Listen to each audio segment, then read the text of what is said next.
नमस्कार मित्रों, आज का जो हमारा चैप्टर है वो है अघोष, सघोष, अल्प प्राण, महाप्राण। सभी प्रतियोगी परीक्षाओं की दृष्टि से अगर हम देखें तो ये हमारा चैप्टर वेरी इंपॉर्टेंट है। तो चलिए सीधे आपका समय जाया ना करते हुए हम सीधे अपने चैप्टर पे आते हैं। अघोष, सघोष। इसके पहले हम थोड़ा स्वर के बारे में चर्चा करते हैं। तो स्वरों की संख्याएं कितनी है? 11। कितनी है? 11। बड़ा आ, ई, उ, री, ए, आई, ओ, आओ। ये हमारे क्या हो गए? स्वर हो गए। उसके बाद हम पढ़ते हैं व्यंजन। तो व्यंजन में देखिए हमने पढ़ा था, व्यंजन के अंतर्गत हमने पढ़ा था का वर्ग, च वर्ग, टा वर्ग, ता वर्ग और पा वर्ग। ये हमारे होते हैं कौन से व्यंजन? ये इनके अंतर्गत आता है का, खा, गा, घा, अंगा। इसके अंतर्गत चा, छा, जा, झा, अइया। इसके अंतर्गत टा, ठा, डा, ढा, डा। इसके अंतर्गत ता, था, दा, धा, ना। और पावर के अंतर्गत पा, फा, बा, भा, मा। ये हो गए हमारे कौन से व्यंजन? ये हो गए हमारे स्पर्श व्यंजन। कौन से? स्पर्श व्यंजन। उसके बाद देखिए हम बात करते हैं तो फिर आते हैं अंतस्थ व्यंजन। अंतस्थ व्यंजन ये हमारे कितने हैं? या, रा, ला, वा। फिर आते हैं ऊष्म व्यंजन। ऊष्म व्यंजन ये हो गए स, श, स, ह। और फिर आते हैं लास्ट में संयुक्त व्यंजन। तो हमको यहां इनके बारे में जानकारी रखनी है। देखिए, घोष का मतलब क्या होता है? नाद, या बोले तो गरज, या बोले तो कंपन। ठीक है, नाद, गरज, कंपन। इसकी परिभाषा क्या बनती है कि जिन वर्णों के उच्चारण में स्वर तंत्र में क्या हो? कंपन हो, गरज हो या नाद हो, उन्हें क्या कहते हैं? घोष। ठीक है, तो घोष को सघोष भी बोल देते हैं। लेकिन पहले हम पढ़ते हैं कौन सा? अघोष। देखिए यहां पे हम पढ़ते हैं कौन से? अघोष। तो अघोष का मतलब क्या होता है? अ का मतलब होता है नहीं, घोष मतलब क्या होता है? नाद या कंपन। अर्थात जिनके उच्चारण में, जिन वर्णों के उच्चारण में क्या है? नाद या कंपन नहीं होता है। ठीक है, तो क्या होता है? वे अघोष कहलाते हैं। अघोष। ठीक है, देखिए यहां पे हमने लिखा है अघोष के अंतर्गत हमारे आ जाते हैं कौन कौन से?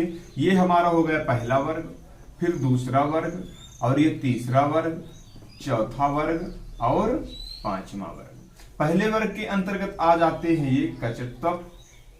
दूसरे वर्ग के अंतर्गत ये आ गए हमारे खा, छा, ड, ये था, फा। और तीसरा वर्ग, चौथा वर्ग, पांचवा वर्ग। तो इसमें आ जाता है अघोष के अंतर्गत हमारा पहला वर्ग, दूसरा वर्ग, फिर ये हो गए हमारे स्पर्श व्यंजन के पहला वर्ग और दूसरा वर्ग। उसके बाद इसमें आता है कौन से? आते हैं हमारे ऊष्म व्यंजन। ऊष्म व्यंजन के कौन से आते हैं? शा, सा, सा। ये आ गए शा, शा, सा। ये आ गए हमारे ऊष्म व्यंजन। ठीक, तो अघोष के अंतर्गत हमारे कितने आते हैं? 13 वर्ण टोटल आते हैं। पहला वर्ग हो गया यानी का, च, ट, ता, प, फिर खा, छा, ठा, था, फ, ये हो गए हमारे। ठीक, अब सघोष की देखिए बात करते हैं।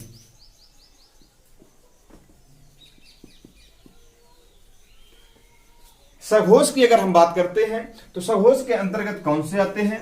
सघोष के अंतर्गत तीसरा, चौथा, पांचवा वर्ग आ गया। कौन सा? तीसरा, चौथा, पांचवा वर्ग। तीसरा वर्ग में कौन सा आता है? ग, ज, ये आ गया ड, द, व। फिर चौथे में घा, झा, ढा, धा, भा। फिर पांचवे में अंगा, अया, ना, ना, मा। ये हो गए हमारे। ठीक है, तो ये हमारे हो गए। फिर उसके बाद इसमें आ जाते हैं सभी अंतस्थ व्यंजन। कौन से? अंतस्थ। अंतस्थ में कौन से आते हैं हमारे? तो अंतस्थ में ये आ गए हमारे या, रा, ला, वा। ये हमारे अंतस्थ में आ गए। और यहां पे कौन सा बचा था? हा। तो हा हमारा आ गया किसमें?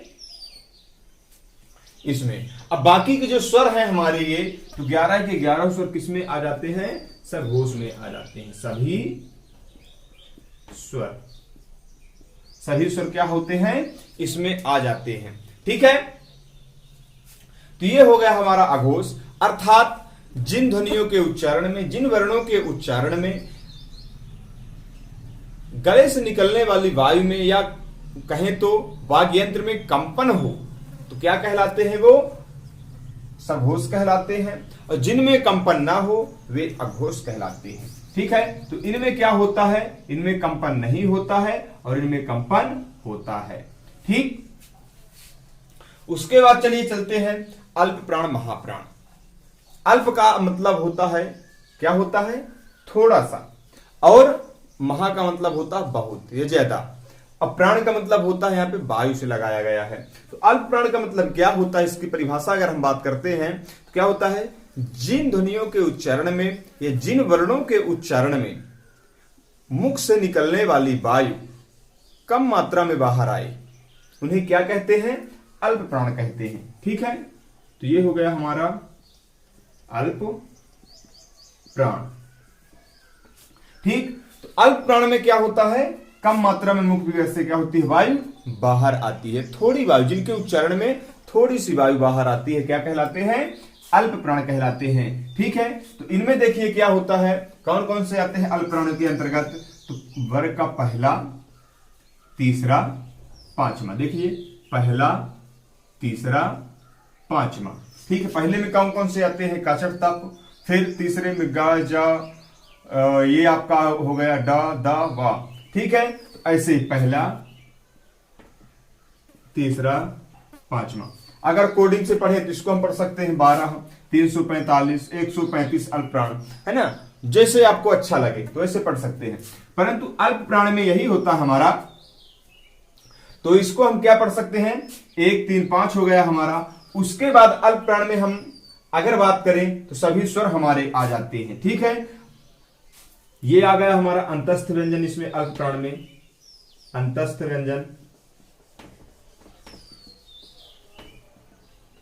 अंतस्थ व्यंजन कौन कौन से होते हैं? अंतस्थ व्यंजन या, रा, ला, वा। ठीक, अल्प प्राण में आ गए। सभी स्वर क्या होते हैं? अल्प प्राण, सभी स्वर। ठीक, अब देखिए फिर आता है महाप्राण। महाप्राण, तो महाप्राण के अंतर्गत आते हैं हमारे कौन से? वर्ग का दूसरा और चौथा। तो दूसरे में कौन कौन से आ गए? खा, झा, ठा, था, फा। तो वर्ग का दूसरा, चौथा, ये महाप्राण हो गए। ठीक, फिर ऊष्म व्यंजन आ गए। ऊष्म व्यंजन कौन से? शा, सा, सा, हा। इस प्रकार देखिए अगर हम बात करते हैं तो यहां पे हमारे कितने होते हैं? ये हो गए 5 3 15, ये हो गए, और 4 19 और 11 30। ठीक, स्वर सहित मिला के 30 अल्प प्राण में आते हैं। महाप्राण में क्या हो गए? महाप्राण में 14 आते हैं। ठीक, यहां पे कितने आते हैं वर्ण टोटल अगर बात करते हैं अघोष में 13 आते हैं। ठीक, सघोष की बात करते हैं तो यहां पे 15 हो गए, 15 4 19 एक 20 और 11 कितने हो गए 31 हो गए। ठीक, इस प्रकार अगर संख्या की बात करते हैं तो संख्या भी हम गिन सकते हैं। ठीक, तो हमने समझा अभी तक कि अघोष किसे कहते हैं, जिनमें नाद ना हो, कंपन ना हो, अघोष ध्वनियां कहलाती हैं, अघोष व्यंजन कहलाते हैं। सघोष जिनमें कंपन हो, नाद हो, गरज हो, सघोष कहलाते हैं। फिर अगर बात करते हैं हम अल्प प्राण की, तो जिनमें कम वायु, जिनको बोलने में कम वायु लगती है अल्प प्राण कहलाते हैं, और जिनको बोलने में मुख विवर से बाहर ज्यादा वायु आती है तो महाप्राण बोलते हैं।